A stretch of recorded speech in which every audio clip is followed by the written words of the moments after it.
मेरी कोशिश है सूरत बदलनी चाहिए। मेरे सीने में ना सही तो तेरे सीने में सही हो कहीं भी आग, लेकिन आग जलनी चाहिए।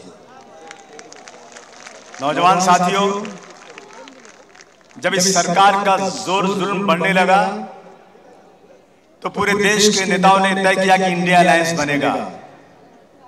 अब की बार 400 पार, अब की बार 400 पार।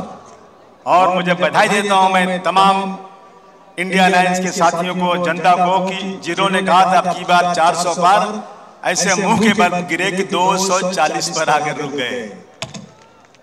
10 साल में पार्लियामेंट में कोई बिल फेल नहीं हुआ। मुबारकबाद इंडिया अलायंस को कि जब 10 साल के बाद वो बने प्राइम मिनिस्टर तो जो पहला बिल आया वो भी फेल हो गया। दोस्तों साथियों, ये चुनी हुई सरकार नहीं है, ये सरकार डरा धमका और धोखे वाली सरकार है। ये डेमोक्रेटिक सरकार नहीं है, ये डरा धमका कर बनाई हुई सरकार है। ऐसी सरकार तो चलना ही नहीं चाहिए। कहते हैं कि जिसे आगे बढ़ाता हूं वही मुझे पीछे गिराता है, मेरा पाला हुआ बच्चा मुझे आंखें दिखाता है। कितने पाले हुए बच्चे कहां चले गए, मैं किसी का नाम नहीं लेना चाहता हूं, लेकिन दोस्तों हमने जिस तरह से इंडिया अलायंस बनाकर 400 पार वाले को 240 पे लाया, अब की बार ये संकल्प लो कि इस देश की संस्कृति को, इस देश के संविधान को बचाने के लिए हम इतना मेहनत करेंगे, इतना कष्ट करेंगे कि अब की बार वो सरकार दूर दूर तक नजर न आने पाए। 145 की बात तो दूर की है, उसके नजदीक कम से कम 70-75 से ऊपर ना जाने पाए। संकल्प है कि नहीं बोलो? ये संकल्प लेके जाना है यहां से। दोस्तों आप जरा सोचिए कि इस देश में सिर्फ हिंदू और मुस्लिम चलेगा? अरे ये देश इसलिए सुंदर है कि हिंदू, मुस्लिम, सिख, ईसाई, पारसी सभी इस देश के हैं सिपाही। लेकिन आज जो है इतनी लुच्ची सरकार है ये कि इसके पास कोई प्रोग्राम नहीं है। मुझे बताइए 2014 के पहले कभी भी मॉब लिंचिंग होती थी? यहां पर कभी नहीं होती थी।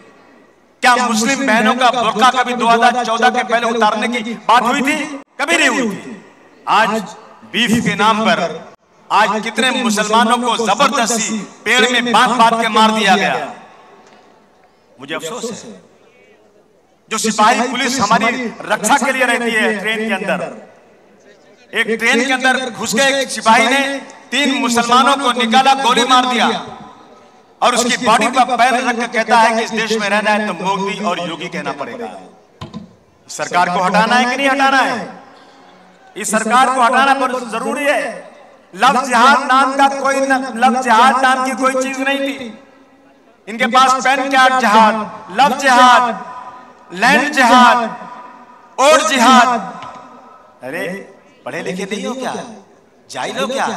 जिहाद के नाम पर मैं 100 किताबें दे सकता हूं। जिहाद is a very respected word, लेकिन आज पानी सर से ऊंचा हो गया है। मैंने एक दिन देखा एक टीचर जो कहते हैं माँ बाप के पास सबसे बड़ा दर्जा टीचर का होता है, उस टीचर ने अपने क्लास में एक छोटे से 8 साल के बच्चे को खड़ा किया और दूसरे बच्चों से कहा इसको मारो। क्यों मारो? कि ये मुसलमान है। बच्चे आते रहे, उसको मारते रहे, वो रोता रहा, अब कोई बचाने वाला नहीं रहा। इसलिए मैं आज कहना चाहता हूं दोस्तों, अगर आज संविधान, आज डॉक्टर भीमराव अंबेडकर या गांधी जी की आत्मा नाम की कोई चीज होगी तो वो खून के आंसू रोती होगी। जिस देश को हमने बनाने के लिए अपनी जान न्यौछावर कर दिया, उस देश में आज गांधी जी के कातिल की मूर्ति बनाने की बात करते हैं। गांधी जी की कातिल की मूर्ति बनाकर, मंदिर बनाकर पूजा करने की बात करते हैं। इसलिए दोस्तों हमें बहुत सतर्क रहना है और किसी तरह से भी अब की बार उस सरकार को नहीं जाने देना जिसके पूरा का पूरा देश का प्रॉपर्टी बेच दिया। अरे दुनिया में जितने भी देश है, छोटे से छोटे, सबकी अपनी एयरलाइन है। मेरे देश की कोई एयरलाइन ही नहीं है। सारी प्रॉपर्टी बेच दिया, इंडस्ट्री बेच दिया, फैक्ट्री बेच दिया, एयरपोर्ट बेच दिया, सीपोर्ट बेच दिया, ट्रेन बेच दिया। अब इनकी नियत है मुसलमानों की वक्फ बोर्ड की जमीन पर। किसी सरकार ने नहीं दिया है, किसी की मेहरबानी से नहीं मिली है। हमारे बुजुर्गों ने अपनी जमीनों को, कब्रिस्तान को, स्कूलों को, यतीम खाने को, इनको डोनेट कर दिया, वक्फ कर दिया। और वो जमीनें 200 साल तक अंग्रेज साहब उसने टच नहीं किया। छत्रपति शिवाजी महाराज ने 700 एकड़ जमीन बाबा को दिया, आज भी है वो जमीन। लेकिन ये सरकार इतने छोटे जहन की है कि 10 साल में छोटे से बर्तन में जो है उछाल आ गया है दोस्तों। इसलिए हम आपसे कहना चाहते हैं दोस्तों, हमें इस देश को बचाना है। मैं कहता हूं, न तेरा है न मेरा है, ये हिंदुस्तान सबका है। न तेरा है न मेरा है, ये हिंदुस्तान सबका है। नहीं समझी गई बात तो नुकसान सबका है। सागर से जो नदियां मिल गई दिखलाई नहीं देती, महासागर बनाने में मगर नुकसान सबका है। दोस्तों साथियों, आज संकल्प लेकर जाओ, संकल्प लेकर जाओ कि कुछ भी हो जाए, आधी रोटी खाएंगे लेकिन महाविकास को जिताएंगे। ये वादा है कि नहीं आपका? माली से अदावत है पर माली से अदावत है पर शदाए चमन हूं मैं। माली से अदावत है पर शदाए चमन हूं मैं। सरकार का दुश्मन हूं पर वफादार वतन हूं मैं। माली कभी रुतबे में चमन हो नहीं सकता। सरकार का मतलब तो वतन हो नहीं सकता। माली को बदलेंगे तो चमन फिर भी रहेगा। महाराष्ट्र की सरकार को बदलेंगे तो वतन फिर भी रहेगा। मैं बहुत आभार प्रकट करता हूं मां विकास अघाड़ी का, आपने मुझे बोलने का मौका दिया। लेकिन ये मेरा वादा है कि जहां जहां हम लड़ रहे हैं उसके अलावा जितनी जहां है उन सारी सीटों पर हमारा एक एक वर्कर अपनी जान तोड़ मेहनत करके मां विकास अघाड़ी को जिताने की कोशिश करेगा। क्योंकि हमारा एक ही लक्ष्य है कि बीजेपी हटाओ, देश को बचाओ।